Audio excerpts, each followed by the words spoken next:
My name is Peggy, and I'm here to tell you my story.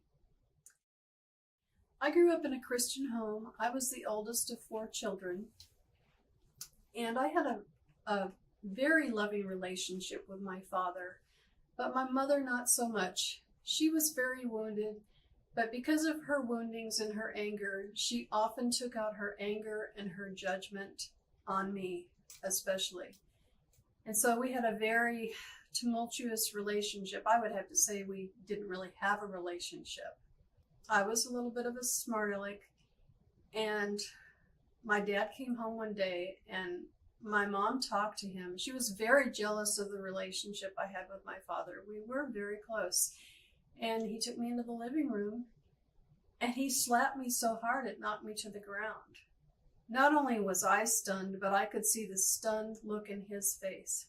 But really, my father was just all about keeping peace in the family and keeping my mother happy so that she wouldn't rag on him, essentially. So at that point in time is when things kind of took a turn for the worse for me. I became promiscuous. I went out and I drank and I partied and did all that kind of stuff as a teenager. Well, when I was 17, I went to visit a friend of mine in college, and she had arranged a double date. And I went out with the captain of the track team. You know, I was all excited and everything. And we came back to one of the apartments. I don't remember whose it was, but my friend and her fiance at the time fell asleep, and he proceeded to date rape me. I was frozen in fear. I couldn't cry out, even though they were right there. I couldn't make a sound. I was so terrified. And he just kept forcing me to do it. He would not relent. So at that point in time is when I really just continued on the path of drinking and partying to numb the pain, really. It was the only thing I knew to do at the time. I was going to college, and I was at a bar, and I met this guy who was staring at me, and he asked me to dance, and we kind of hit it off, and we proceeded to go to a friend's house of his, and we smoked pot and drank, and then we went back to his dorm room and slept together, and then slept the whole day away the next day from the effects of the partying. Well, a little bit of time passed, didn't really see him too much, and I began to suspect that I might be pregnant. It was like 8 weeks or something like that. So I went to a doctor, and the test was positive. And I kind of knew because my waistline was sort of expanding, but I didn't want to believe it. And I was absolutely mortified, terrified. My parents would freak out. My friends would freak out. I was in the middle of college. I had my life going. I didn't want to change my life. So the doctor did nothing to talk me out of an abortion. He just asked me if the father would want to marry me. And that was pretty much the end of it. He didn't offer me any other help. So I felt like I had no choice. Abortion had just become legal. It was generally accepted. So I had the abortion. I had it at a university medical center, and it was so cold and sad. It was a vacuum abortion, and I have to say it sounded like a very loud, fast, wet vac when they did it. And the procedure took a whole of 3 minutes. And then they basically send you home. Well, I came back home. I was very uncomfortable. I didn't want to see the father. He was concerned for me, but I just wanted to be done with it and forget it ever happened. I didn't want anything to do with him. I didn't want anything to do with what had happened. So I decided I would fix it. I changed schools and I changed states. So I did that, and I continued the promiscuous lifestyle, and I continued to just party away. I even picked a party school. After I had the abortion, I happened to be working at a factory at a summer job. The next day I went to work. You were required to say why you missed, and I missed, of course, the day I had the abortion. And I was just honest and told them I had an abortion. Well, I felt like either somebody listened to the supervisor I was talking to, or she told them, because I could see people looking at me and judging me and so on. Well, I went into the bathroom and a body part came out. I didn't know what it was. It seemed like it could be a knee or something. And I think it was then that it really struck me that this was a human that I had aborted. And I just kept looking at it and I didn't know what to do. So finally I just flushed it down the toilet. I was so ashamed. But that was the first time I think I really realized what I had done.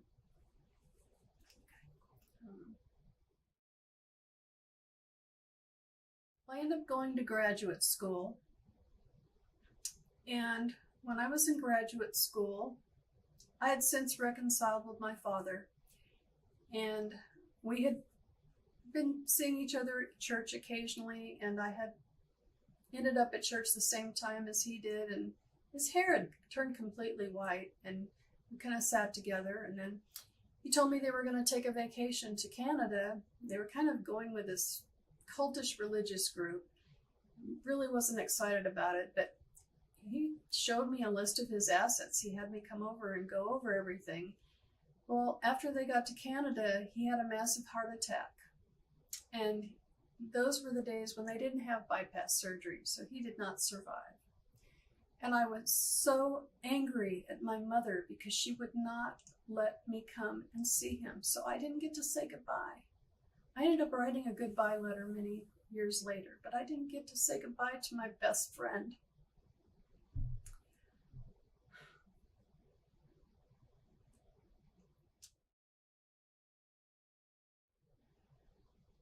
I started back in the same behavior. I was going with a guy, at least it was from a church singles group, but he just wanted me to hurry up and get over my dad's death. It had only been 2 weeks, and we went to a party, and I met my present husband of 40 years. And he had lost a parent young, and he just wanted to listen to me and let me talk, and he was so kind and loving. And that really kind of started me on a path of healing, because he has always shown me unconditional love and acceptance, something I didn't really get growing up.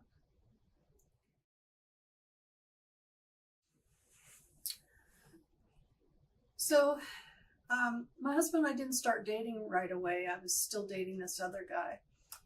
And one of the things he said to me, "Oh, I know you're dating such and such." He said, "He has good taste." And he was just always like that to me. He was always so complimentary and always so much in my corner. And I ended up later on breaking a couple of dates with other guys because I wanted to go out with my husband. And he was so funny. He had such a great sense of humor, still does. And he was just always so kind to me and always so protective to me, the way my father was, that I reconciled with, my biological father. And he continues to be that this day, and always tells me he's proud of me and just been in my corner. So we got married, and we wanted to have children, so I got pregnant. But I lost that baby. That was about 6 months into the marriage. I don't know anything about that baby other than he or she is in heaven, and I'll see them someday. So about 6 months after that, I got pregnant again. And I had a very difficult pregnancy. And after I had my second son, I hemorrhaged. They couldn't get me to stop bleeding. And I remember hearing 2 surgeons say, "I don't know what I'm going to do. I can't get her to stop bleeding," when I was on the operating table. Well, I had our son at 8 in the morning. At 1:30 the next morning, I remember running away from the white light, saying, "No, I haven't even held my baby yet." And I woke up, and I survived. God saved me. And it was at that point that my husband and I both rededicated our lives to the Lord for what he'd done. He saved me, he saved my baby, He saved my husband from having to be a single father. And we named him Jonathan Christopher. Jonathan, gift of the Lord, and Christopher for Christ-like. Because we were so grateful.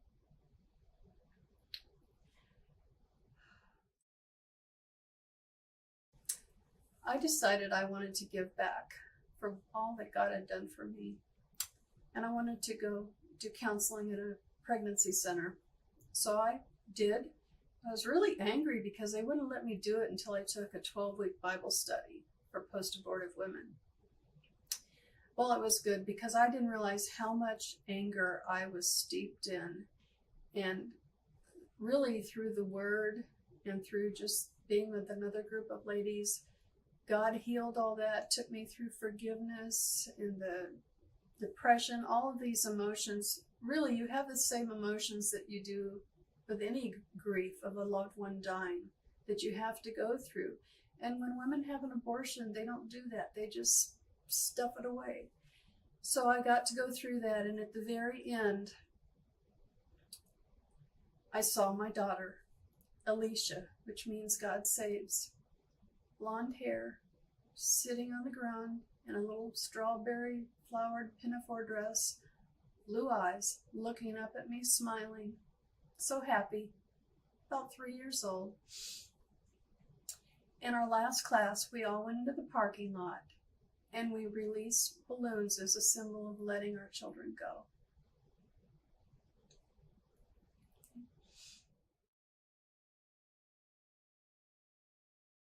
If you have an unwanted pregnancy and you're contemplating what to do, or if you've had an abortion, I would say to you, and I wish I could have said this to myself, fear not, for I have redeemed you. That's what God says. He created us. He knows our mistakes. Everybody makes mistakes. He looks at them all the same. He's a holy God. He will make a way for you. He will provide for you in practical ways, in the physical, from finances to childcare, a job, whatever it is you need. He will be there every step of the way if you will only choose life. And when you hold that baby in your arms and you have the joy of having that baby in your arms, you will know that it was all worth it.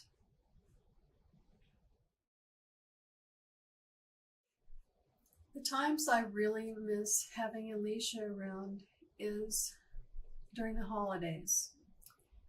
I think that she could have brought some real balance to the family. I have a couple of sons, and I think it would have it was how our family was meant to be. But it's not going to be in this life, it's going to be in that life. But also, I think I'm affected the most when my living children disappoint me. I think it's not that I hold them accountable for it, but the feeling is the same as the disappointment of not having my daughter around. The interesting thing about seeing Alicia is I now know that my two granddaughters and she look very much alike. So I think God gave me a gift by giving me a couple of granddaughters. He knew I couldn't be with Alicia in this life, but I have a very active life with my living granddaughters. I also believe that the world is deprived by not having Alicia because I have a very strong prophetic anointing, and I believe that's generational, and that Alicia would have had the same. She could have been a very powerful little prophet or any other kind of role in the kingdom. Granted, she's having an effect in the kingdom of heaven, but I think that she could have had a really great impact of the kingdom on earth. When I get to heaven, the first thing I want to do when I see Alicia is run up and hug her and kiss her and tell her how sorry I am and how much I love her and how happy I am to see her. One of the really wonderful ways that God has brought healing to me is through starting to write worship music. I love to worship more than anything in the world. That is my most favorite thing to do. But the very first song I wrote was called Cry for the Little Ones. And I wrote it in about 30 minutes. And my then 6-year-old son at the time wrote the chorus and sang the chorus. That was back in 1992. That has really brought healing for me. I also learned in a global prophetic worship conference that just because something isn't published doesn't mean it doesn't have power in the spirit. So I've just started singing and playing that song recently at home. And I really feel like I'm getting breakthrough through that. So I really encourage you, despite the grief and the heartache, to worship Jesus because it will help. If you're struggling like I did with an abusive relationship from a mother, a spouse, a child, whatever, or if you're just going through a situation like that, I would really encourage you, first of all, to find a trusted friend that will support you and love you and not judge you no matter what. I found that in my husband of 40 years. He has always been there for me. But I also would encourage you to wash yourself with the truth of God's word, because his word is what he says about you, not about what somebody else says about you or does to you. He created you. He's for you. He's always for you. He's never going to be against you. So I really encourage you to do that. I also encourage you to set proper boundaries. That was something I had to learn, to just tell the truth. And sometimes I had to be extremely firm. But the last time I did that, I was much firmer than I was in previous times, and it shifted things. You have authority. You have authority over your own life, and someone else doesn't.